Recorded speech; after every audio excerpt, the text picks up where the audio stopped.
Coming up next on Wolfpack All Access, Nevada first-year head coach Brian Polian makes his home field debut with style, grabbing his first career victory at the helm of the Silver and Blue. Plus, a Hall of Famer is immortalized at Mackey Stadium. And Fear the Mullet will go under the helmet with Nevada junior defensive lineman Brock Hecky.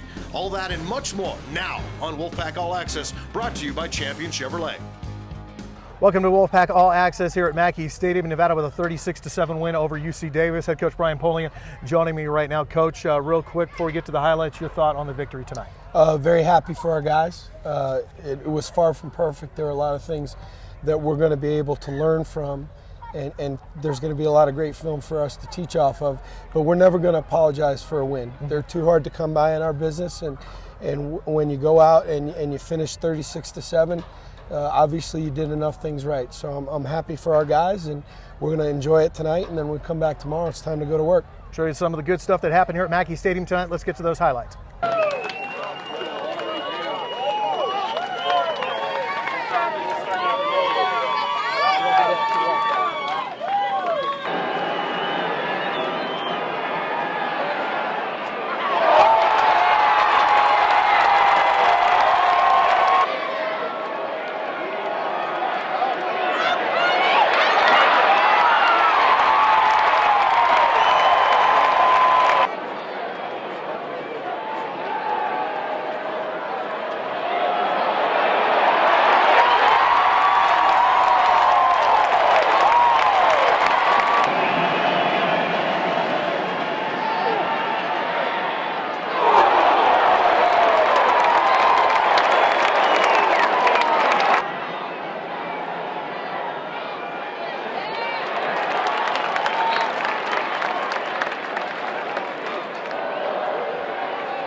Felt great, finally get that bad taste out of our mouth from the UCLA game. So, the team looked a lot improved today, and there's going to be a lot of good things on film, but obviously a lot of things we got to correct and some mistakes out there. But, it's still early in the season, and we're going to go from there.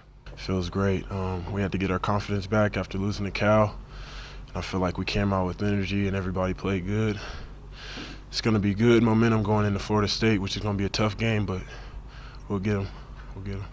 I think it was pretty big. Get our confidence back up a little bit, get us up and running again, get our momentum back up, our self-esteem back up. So it was pretty nice just to go out there and win.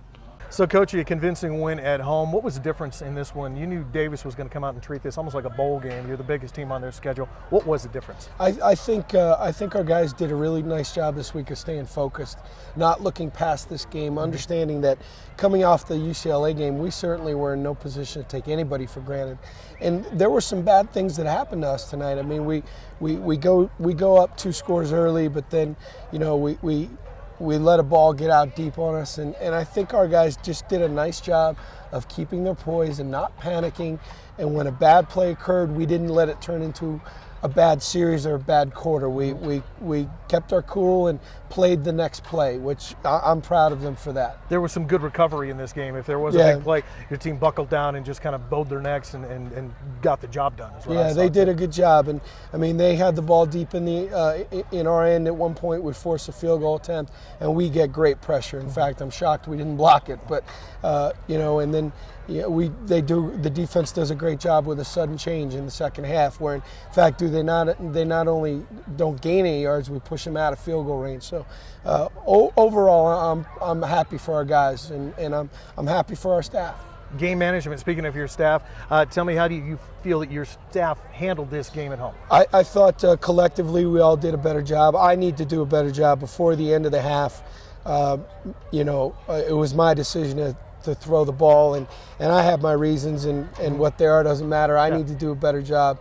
We should have handed it off 3 times and gone into the half. But other than that, I thought it was pretty clean, and I was very pleased that we were able to get a bunch of guys into the game at the end and get some guys some experience. A couple of positives on special teams. You had 2 punts that were down inside the 5 in the first half. That was not just your punter, it was some hustle by some special teams players. Yeah, great job by Chase Tenpenny. Great job by our gunners getting down the field. And it's worth mentioning we put Tyler Wilson in there today to be the long snapper, and he did a great job on punts.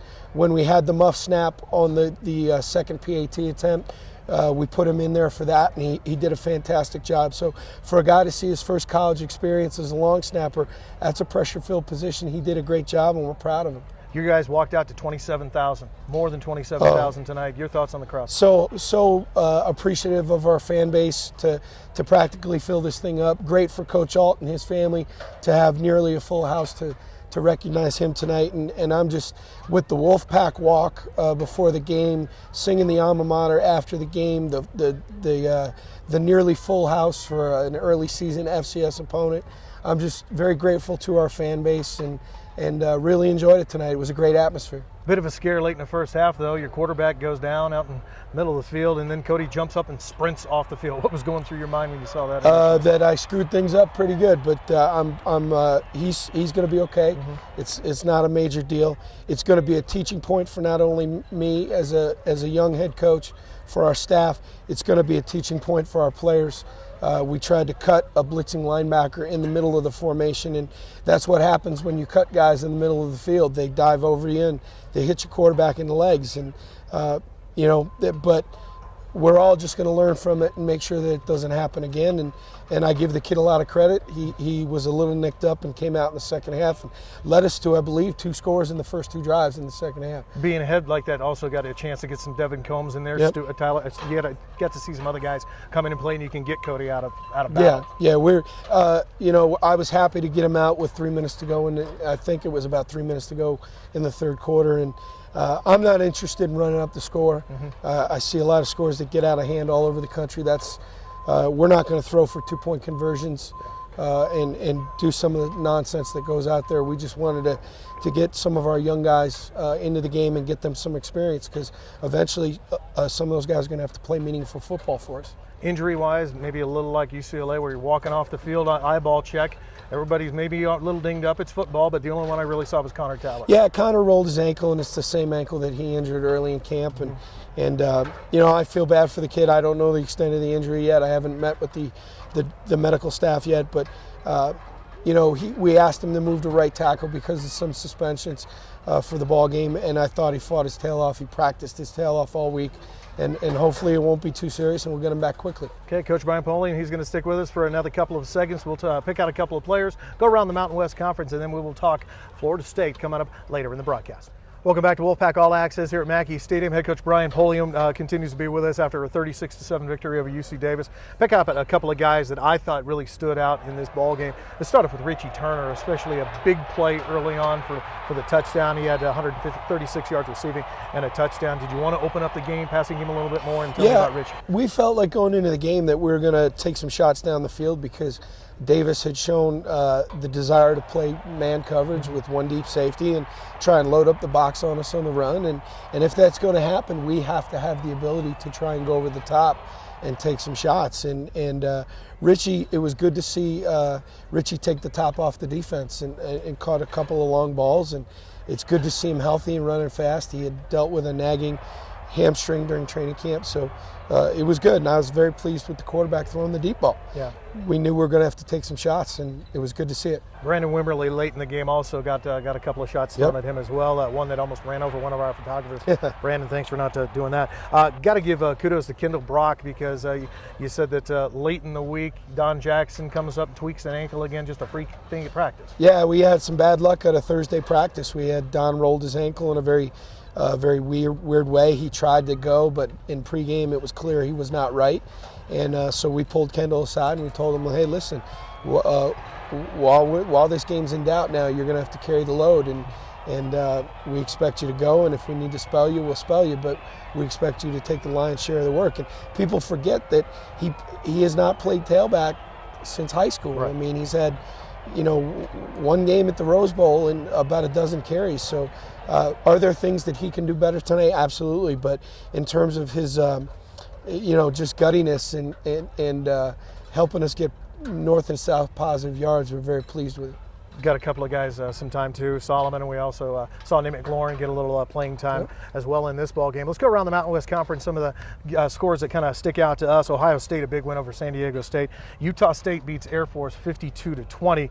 Wyoming 42-10 over Idaho. I think Wyoming's better than people think. There's no doubt Wyoming's better. That close game at Nebraska last week was no fluke, and Coach Christensen and his staff does a really nice job. And I'm kind of glad we're not going to see him, because clearly he's got a good club this year. Hawaii, a loss. They drop another Pac-12 school. Oregon State beats them, but New Mexico beats UTEP, goes in and beats UTEP at UTEP 42-35. Your thoughts there? Yeah, El Paso's not an easy place to play. That's not an easy trip.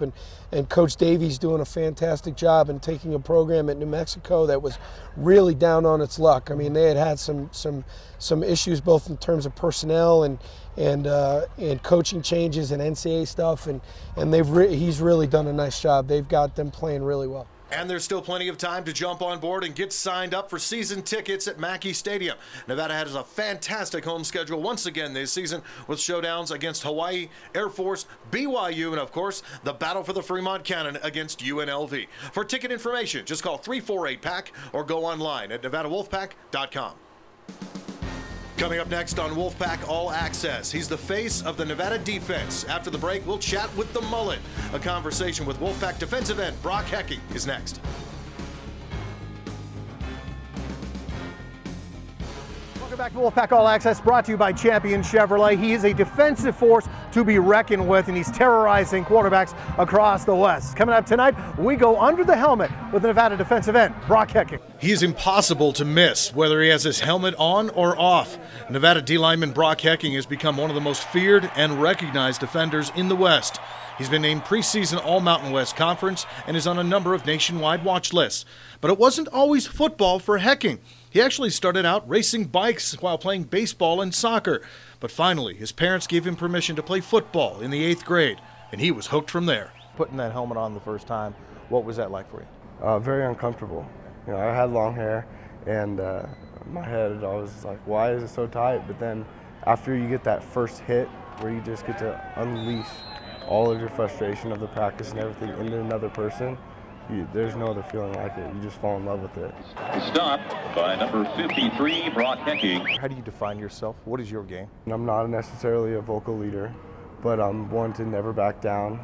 I come out there and I'm going to give everything I have every day to make myself better and the team better. He loves football, and he'll take a younger guy and take him off to the side and help him work on something that might need a little help, and that's a great attribute. Tell me about the hair. What's with the hair? I mean, it's just kind of a statement. Kind of describes my personality, kind of the business in the front, party in the back kind of thing, I take football very serious. Kind of gives me a personality out there that people can identify me as. Brian Bosworth kind of inspired me. Yeah. The relentlessness, that's what I liked. Just that tenacity. Yeah, exactly. That describes your game to the whole, isn't that one word? Would that be tenacity? I think so. Hecky with maybe not as many reps as he would get on a normal night. 4 tackles, 1 for loss in that blowout win, 36-7 over UC Davis. And while it was Brian Polion's debut here at Mackey Stadium, he showed the grace to step aside a little bit while the University of Nevada honored a legend here on the turf. It was Chris Ault night here at Mackey Stadium, and before kickoff, the turf here was officially named Chris Ault Field at Mackey Stadium. Former Nevada head coach Chris Ault spent 40 seasons involved in athletics at the University of Nevada. He was the head coach of the football program for 28 years. Coach told me it was an overwhelming honor. Culmination of a career, but the great thing about it, there's so many of my ex-players here who made it all possible, and some people who were in my administration. I mean, that's pretty doggone special. It's something that you look at and you never realize anything like this till it happens, and it's an exciting time, certainly in our lives. You're going to get about 1,000 hugs tonight from former players to see all these guys here tonight. How special is that? And I'm sure that fish is going to get awful big before the night's over, Brian. So it's special. You know, anytime you see the players and their families, their kids growing up. I mean, it's, you know, like I say, I always like to tie the past in with the present and the future. And these guys do it for you. I don't have to say a word. You know, I got to give kudos and respect to Brian Polian for stepping aside on his first night here on the Mackey Stadium turf, giving the legend a chance to be immortalized here at the stadium that he basically built. And when you talk about Chris Ault and his history, a lot of his former recruits still playing in the National Football League. We'll tell you the guys who have made NFL rosters. There's 15 of them, and we're pretty sure that is a record right now. Chris Barker, offensive lineman for the New England Patriots. Nate Burleson, a wide receiver for the Detroit Lions. Kalen Burnett, linebacker at the Oakland Raiders. Harvey Dahl, the big nasty guard for the St. Louis Rams. Churchill County High School graduate. Isaiah Fry, cornerback with the Chicago Bears. Also Virgil Green, tight end, Denver Broncos. James Michael Johnson, linebacker with the Chiefs. Colin Kaepernick, of course, quarterback of the Niners. And Rashard Matthews, wide receiver of the Miami Dolphins, along with Zach Sudfeld, tight end, New England Patriots, who now one of the favorite targets of Tom Brady. Duke Williams, he a DB now with the Buffalo Bills. Practice squad members right now: Brandon Marshall, linebacker with the Broncos. Dante Moak, practice squad with the Cardinals. Khalid Wooten with the Tennessee Titans. And on injured reserve, he just hasn't been able to get a break when it comes to injuries lately. Josh Maga, linebacker with the New York Jets, also a Churchill County High School graduate. Well, the Wolfpack women's volleyball team picked up its first win of the season over the weekend. Nevada at home in the Wolfpack Invitational, and the ladies went 1-2 at the Virginia Street Gym. They had a sweep over the Weber State Wildcats, losses to UC Davis and Illinois State. On offense, Nevada continues to be led by 6'3" junior middle blocker Tessa Leea. The ladies' next home match will be October 3rd against Colorado State. And other Wolfpack sports in action this week: the Nevada women's golf team is in Fort Collins, Colorado at the Ram Invitational on Monday and Tuesday. Women's soccer at Portland on Friday, and women's volleyball is at a tournament being hosted by Texas Tech on Friday as well. Coming up next on Wolfpack All Access, Nevada head coach Brian Polian will join us once again, and we'll take a look at the Pack's next opponent, the Florida State Seminoles. We'll be right back. Back to Wolfpack All Access here on the turf of Mackey Stadium. Up next, a difficult test to say the least. You're headed to Tallahassee to take on top 10 Florida State. This is a talented football team. Yeah, they are. I mean, there's speed across the board. We've got to get ready for that. It's going to be a hostile environment. That's one of the great, you know, everybody talked about the Rose Bowl. Doak Campbell Stadium's a great place to play. There's a ton of tradition there. And it'll be a real challenge for us, and we're not gonna. All we're gonna focus on is trying to prepare as best we can for them to do what we do a little bit better, and to just go down there and compete. Got to start off with their quarterback, Jameis Winston, 6'3", 230, went 25 of 27 against Pitt for 300 and something yards and 4 scores. You know this guy. How do you try and contain him or slow him down? Yeah, we actually we when I was on the Stanford staff, we recruited him pretty hard, and in fact, I believe he took an official visit. I mean, we got to know him very well. He's a really talented kid, but what sets him apart from others, I think, is his level of maturity. His football IQ for a youngster. I mean, he's just a redshirt freshman. That's his first college experience up at Pitt last Monday night, and he performed sensationally. So clearly that's going to be a challenge for us, and we're going to have to, do a good job of covering people and try and get the ball out of his hands and see if we can make them go the long way. Does he remind you of Brett Hundley at all? A lot of people trying to make a comparison, but this kid seems like he's a better passer. I don't know if Jameis is going to make plays with his feet the way that Brett does. I don't know if he wants to. I think he's a capable athlete. He's an unbelievable baseball player. He's a big-time draftable baseball player. Mm-hmm. So he really is a skilled athlete.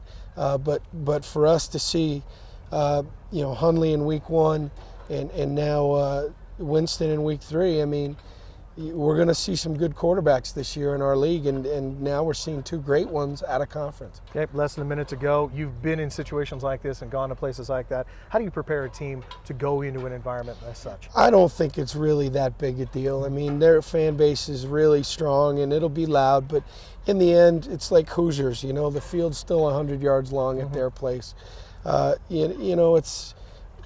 If we make too big a deal of it, I think we psych ourselves out. Yeah. All we need to do is again, just focus on doing what we do it a little bit better each week, and We need to drink a lot of water and hydrate. It's going to be humid down there. We're going to travel on Thursday to get our body clocks adjusted, and we're going to get down there and just go out and play as best as we can play. Leading the Western Blue.